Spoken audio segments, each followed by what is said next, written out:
Dr. Reddick here with another 5-minute leadership coaching video. Today, I thought I'd talk about assessment, and particularly, I've talked about leadership assessment before, but I wanted to talk about assessment as applies to leadership coaching. So, here's a dirty little secret that most leadership coaches won't want you to know. Most of the research shows that the effect of leadership coaching on performance is a big fat goose egg. The reason is the approach is entirely. We know that through research, through understanding the way people's psychology works, through the understanding of organizational dynamics, all the things that a doctorate teaches you, is that behavior is sort of locked in by culture. This is one of the theses of my book.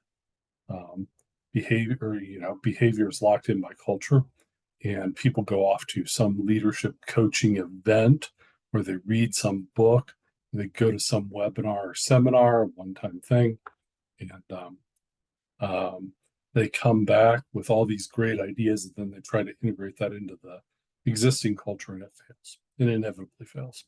As a matter of fact, there's some research that shows that leadership, the people who attend leadership coaching are more likely to leave their job after attending a leadership coaching event than before. They hear about all these great ideas, they try to implement in the organization, it fails, and they realize that maybe they're in the wrong organization, is my theory. But I don't have scientific evidence to back that up. So let's talk about the 4 ways that you can assess things. And this is actually research by Dr. Kirkpatrick, who has passed away.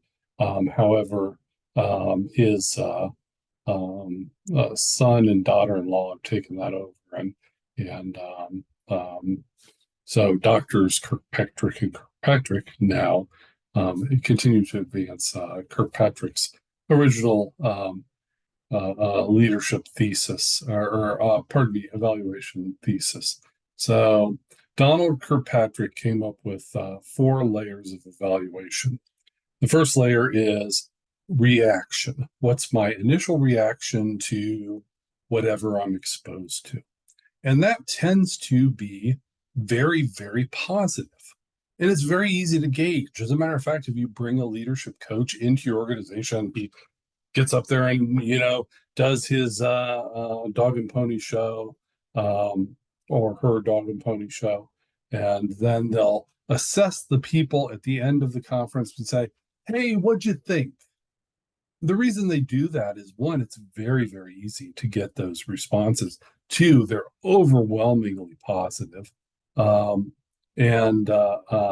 they can then post things on their website saying like 99.7% approval rate. Okay. Stage 2 of assessment. So stage 1 is reaction. Stage 2 of assessment is learning. Learning is measuring whether or not you learned anything.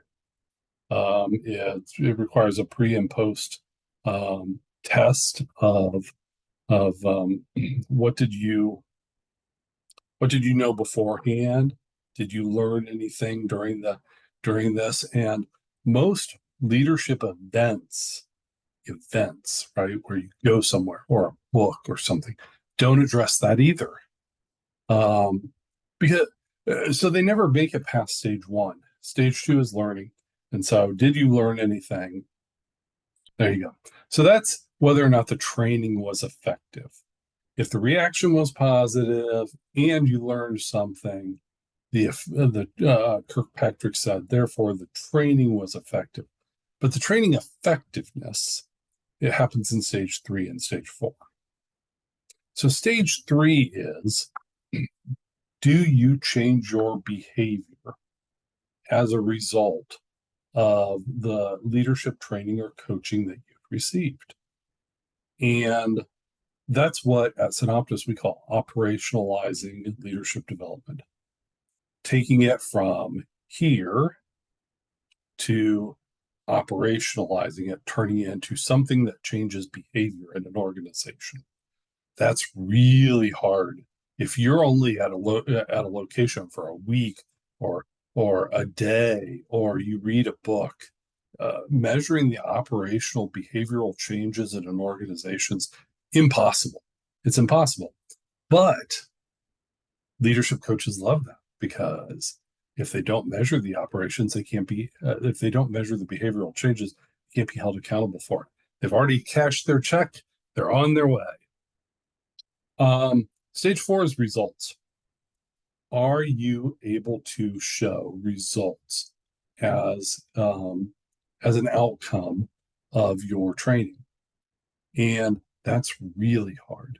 Not only did you implement behaviors, but those behaviors had effects in the organization.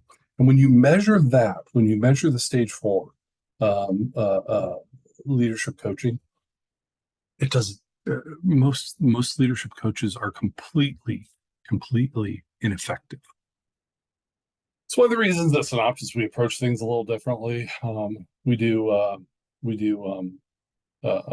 ongoing weekly and bi-weekly coaching, because all the research shows that you have to have 6 months of weekly or bi-weekly coaching to affect behavioral changes.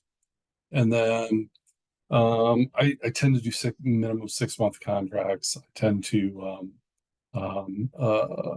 we're able to start to see some results after 6 months. Most of my clients have been with me 2 years or more, because they like the results they're getting. So here, I didn't mean to turn this into a big pitch, but as you're considering your own leadership development, think about what you want. Do you want results? Do you want results in your organization, or do you just want to feel good? Feel good's easy. It's stage 1 reaction assessment. Stage 2 learning, harder. Lots of academic leadership training programs focus on learning. Did you learn this leadership theory, or did you learn this? Stage 3, behavioral changes. That's operationalizing, turning those learnings into things that you can bring into the organization. Stage 4 is results. How do you get results? And that's really what your organization wants from a leadership coach. So if you're using a leadership coach, challenge them. What results have you brought in the organization? If you're not using a leadership coach and you're interested in results for your organization, feel free to reach out. Thanks, and I'll talk to you again soon.